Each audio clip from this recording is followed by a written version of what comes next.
control the vertical.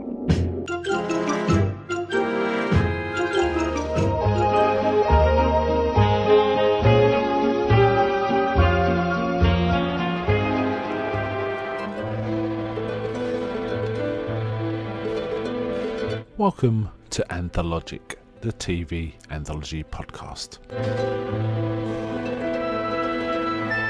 I am your host, Mark.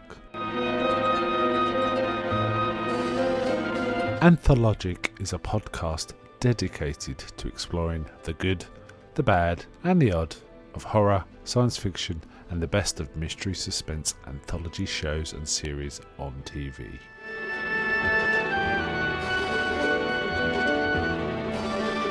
Join me as we slip through the cracks of reality to approach the extremes of experience, where we can peruse the stories and art of a sinister fairground of strange and wonderful rides. And now we go on to the show that is the focus of this particular episode.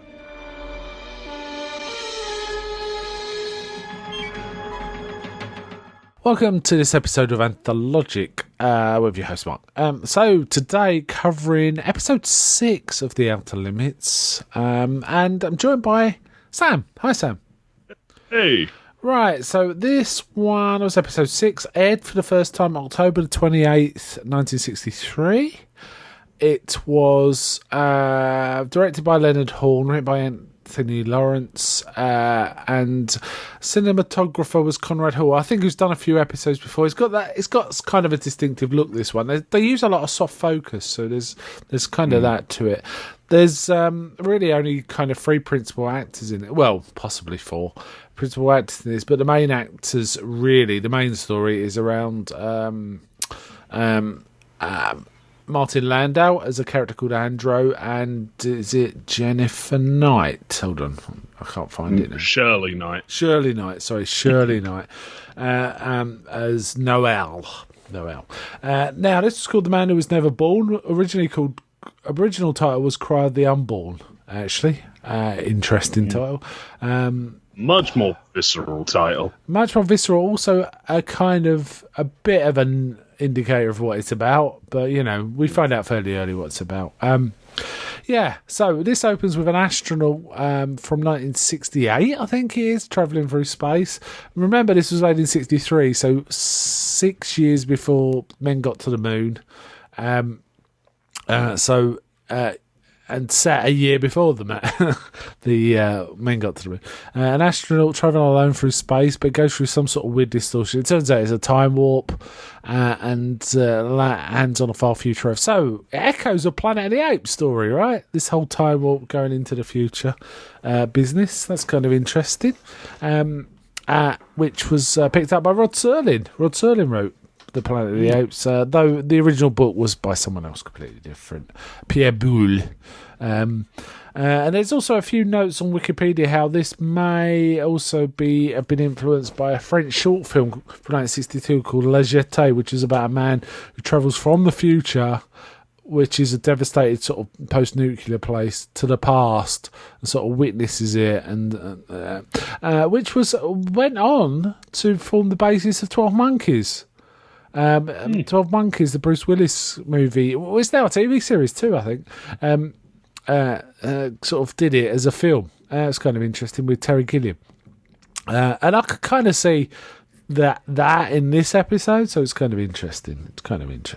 Also, if you think about it, Terminator is kind of about past, something coming from the future to try and influence what's going to happen, which is what this is about. Right, anyway, so this astronaut lands on this rock planet and meets this soul sort of mutant guy who can talk perfect English, and it turns out it's a future Earth, so that makes sense, right? And he tells them that it's all down to the Earth was destroyed not by a nuclear holocaust, but by one man finding an alien bacterium or bug and mutating it further and then causing the downfall of humanity, and he's the last vestige of it, kind of thing. And they talk about it's all down to this one man, Cabot. What was it? Something Cabot. Bertram Cabot. Bertram Cabot Jr. And they kind of know the details. And all there is a massive library But this one person that's left is kind of very well read, isn't he? He's very cultured in that he must have read all the books because there's nothing else to do. Yeah. So he seems to know quite a lot, and he's kind of well spoken. It's kind of weird.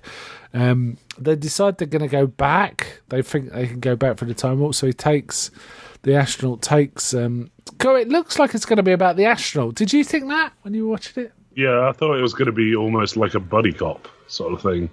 Yeah, or at least the astronaut was going to stay in it. But interestingly, I don't know, hunting down and shooting a baby. Weirdly, they go through the time warp, but the astronaut kind of glows and disappears. Yeah, he melts. Yeah, I tried to figure that out, why that would be, and I was wondering if the whole act of him taking Andros back changed the Earth, butterfly effect, such that he would never have been on the voyage or something. You know what I mean? It's one of those. It's a time conundrum. Yeah. But it kind of wrecks the story a little because you kind of know the implication is when you go through the time warp twice, you get destroyed. Yeah. It's the kind of implication. But it could be more to it than that. But it's never explained. Anyway, he happens to land really close to where, without anyone noticing, really close to where Bertram Cabot Jr. Originates. And we see Noelle, the woman, kind of doing stuff in the countryside and playing with a frog. She kind of loves nature, is the implication, right? Yeah. And he stumbles on her and she scares the hell out of her. She runs away. But we find out he's got psychic abilities, doesn't he? He can kind of transform how he looks, how people perceive him. He mentions it to the astronaut. Oh, he did. Yeah, he does mention it, but doesn't actually do it. And he turns into like this quite well-dressed, quite good-looking, striking man who's Martin Landau. He turns into Martin Landau. Yeah, essentially. Martin Landau's pretty good in this. I really liked it. I have to say, Jennifer... Oh, I've said it wrong again. Shirley Knight... I believe at this point had already got 2 Academy Award nominations. She was kind of quite well-regarded actress. So that's kind of interesting, isn't it? I think she'd had him at this point. And Martin Landau is quite a well-known and quite a good actor. This was like his early days of being, more famous, I'd say. He had appeared in some Twilight Zone as well, but in a less significant role. And he went on to a lot of stuff. He was in Mission Impossible and Space 1999. And he went on quite famously to play Bela Lugosi in Ed Wood and got an Academy Award for it. And I believe he used to teach acting and he actually taught Shirley Knight before this. So, they're the sort of history. So that might be one of the reasons they're both in it, because one suggested the other or something like that. Anyway, he thinks that he's landed at the time of Bertram Cabot Jr. Is around, but he kind of clocks on, and he does actually make this point with the astronaut that Noelle is his mother's name, so it takes him a while to gather. It seems a bit weird, really, but it's basically he finds out that she's getting married to who will be the father of this astronaut. So instead of him killing Bertram Cabot Jr., he just has to prevent the marriage, and he kind of. I don't know, it kind of starts to... He kind of just sort of wallows about for a bit. And she kind of falls for him, doesn't she? Yeah. He just sort of hangs around the house for... they don't really determine how long he's actually there. No, he presents himself as a professor for the school, doesn't he, and stuff like that, because he's really well-spoken and knowledgeable about literature, so it kind of works. Yeah. It's kind of cool, because they just assume he is one, based on the fact that he's English. So. They think he's English. Does he tell him he's English, or he's well spoken? He says he's from London. And they're just like, "Oh, you're an Englishman. You must be a professor." Yeah, so that's just the implication. That's kind of funny. Now, just to give a bit of background on this story, when the writer of it kind of wanted to have their own version of like Beauty and the Beast was the idea. That was the kind of thing. And Joseph Stefano, when a story was basically a retooling of an existing story, modifying it to suit the sci-fi construct and horror constructs of the Outer Limits. Joseph Stefano used to call it giving the story a haircut. That was quite a nice phrase to sort of describe. And this was intended to be plagiarism. Yeah, it's intent. Well, there's only 7 original stories or hybrids of them, right? This is intended to be kind of the way it is, lyrical and, a poetic fantasy kind of story. And they take some liberties with the story pacing, don't they? And like how it falls. Like, there's no real reason why we're presented with why she would fall in love with him. And it's just kind of talked about. They don't even talk about I'm in love with you and you're in love with me. It's just kind of happens, doesn't it? And we just have to accept it as viewers, really. What do you think of that? What do you think of the plot generally, actually? The plot generally is just wallowed about for way too long. Did you not like? Would you like to say you'd like this episode or not like it? Yeah, I quite enjoyed the story, but this could have been one section of the Night Gallery or something. Yeah, it could have been done in 20 minutes or something. Yeah, not an hour. Yeah, it's 52 minutes, I think it was. Yeah, it was kind of like. Anyway, the boyfriend turns up, and he seems a decent sort until the point where Andros finds out they're going to get married and turns up with a gun, and he doesn't shoot him quick enough, and his psychic card sort of drops, so they see him as he actually is, and the mob kind of beat him up, right? Now, interestingly, Noelle should also see him. There's no reason she shouldn't. But for some reason, she says, no, I didn't see anything. I didn't see that. She kind of looks beyond the skin, is the implication. But it feels a bit goofy, really. And they then run off. And then she wants to be with him, essentially. But the Cabot Senior, as it were, gathers like a lynch mob or a mob to go hunt him down. And there's one really bizarre section. Kind of over exaggerating it. There's 3 guys. Yeah, all right. they are got running guns. Around with shotguns. They have got guns. And at one point, she's wearing a wedding dress still, but she throws a veil down and he finds it. And he's running around with a gun in one hand and a veil in the other, trying to find out what's going on. And she's saying, no, I want to come back with you. And he's saying, no, look, you can't be with me. I'm not suitable. She goes, I don't care, I want to be with you. And they go in they get in the spaceship and take off again. Now, we've already seen that one of the guys disappears. So we're kind of expecting Andros to disappear, aren't we? But this time he gives an explanation. He says, oh, no, we're going back. But now, because I stopped all of that mayhem, I'd never actually existed. And he fades out, and then we see her in the spacecraft, and then it kind of pans back and back and back until she fades into the universe as a nothing. It's almost like the ship disappears, almost. Yeah. The narration's kind of weird too, because it's almost like, wow, that was a bad decision on her part. It's like, what? Yeah, but love can change things. It was what it was about. Yeah, it was kind of a bit. She didn't deserve that, and there was a bit of that. So it felt a bit. Not anticlimactic, but a bit like it didn't feel cathartic. Yeah, it felt a bit mean-spirited in the end, but it was kind of. Now I like some of the dialogue's kind of cool. It's kind of quite flowery. It's quite flowery, the dialogue in this. Beauty is always on the edge of being lost is one typical line for stuff like that.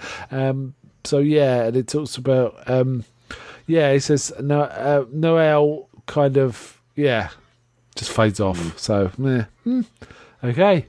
I think the character of Bert Cabot, Senior, could have been played a little more thuggishly. He was a kind of sympathetic, really, and it didn't kind of serve the plot. It would have been better if he was a more, strict military guy who couldn't see beyond the end of his nose kind of thing. That would have made it work a little better. So there was a few flaws. It felt like the script could have done with one more polish to me, maybe. Yeah, and be much shorter. So well, no, well, they had to fill the time. Being one of the 2-part. I mean, this there's a 2-part one. Damn it! They did have a keep scene. Getting this and Night Gallery mixed up. They did have a further scene which they didn't film where she actually lands on the future Earth and talks to people and finds out, it's a good place, which would have been better in my opinion. Yeah. And apparently they did film that scene, but they didn't show it. Or they cut it out. They felt it didn't work. Maybe it didn't. I don't know. But it would have made more sense. It would have felt less mean-spirited, for sure, if she'd have survived, wouldn't it? Yeah. And it would have been even better if she'd seen someone who looked a bit like Andro and, suggesting he had a slightly different ancestry, but he was still there. That would have been a better film or a better ending all around, but they didn't. So they could have actually cut some of the middle stuff and put that on the end, and that would have worked better, maybe. But having said that, I kind of liked it. This has got quite a high rating on IMDb, having a look. 8.3. So, well-regarded episode. A lot of people really like this episode. I thought it was okay, but a bit maudlin. It kind of felt a bit like the problems I sometimes have with the Twilight Zone, being sort of sentimental. Yeah. It had that kind of feel. They were going for a sentimental vibe there. But at least like with Twilight Zone, it's kind of punchy. Yeah. Like, there's not like 8 scenes in a row of the same exact thing. Yeah. Pretty much. Fair enough. I'm not joking. There's about 8 scenes in a row of him going, well, I want to kill her, but I'm starting to feel for her. Yeah. But I must kill her. But I'm starting to feel for her. And it just goes on and on. I didn't feel that. I didn't feel it was that troublesome. Not for me anyway, but fair enough. I kind of see it. It's got a lot of high ratings, as I say, on IMDb, but it gets up to 8.3, probably because a lot of people give it 10. Which is kind of interesting. But yeah, I really quite like Martin Landau in this. The episode was overlong. I agree with you completely on that. And the ending didn't work so well. But even despite that, I kind of liked it quite a bit. Anyway, should we... Any last thoughts before we wind up? No. Not really. Okay, so let's wind up there. So, bye from me. Bye. And until next time, I ask, is anybody out there?